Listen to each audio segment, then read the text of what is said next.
Why proper barbell row form matters. Proper barbell row form protects your lower back, activates the right muscles, and helps you build a strong, well-developed back. Mistakes can lead to injuries or missed gains.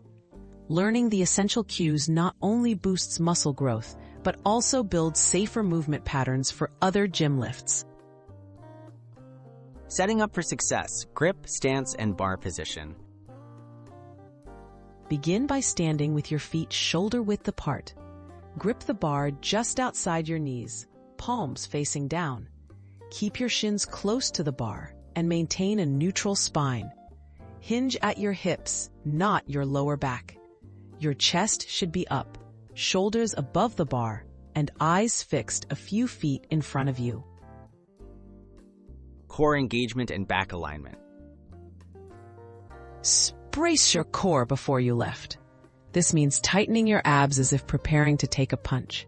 Keep your back flat and avoid rounding or excessive arching. Pinch your shoulder blades together slightly. This alignment protects your spine and ensures your back muscles do the work, not your lower back or arms alone. The pull: raising the bar safely. Pull the bar toward your lower rib cage by leading with your elbows, not your hands. Squeeze your shoulder blades at the top. Do not jerk the bar or use momentum. Keep the movement controlled. At the top, your elbows should be higher than your wrists. Lower the bar with control to maintain tension and prevent injury. Common mistakes and how to fix them. Avoid rounding your back, excessive jerking, or bouncing the weight.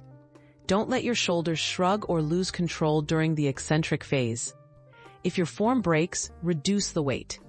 Always prioritize quality of movement over lifting heavier. Good form ensures steady progress, better muscle growth, and healthier joints over time.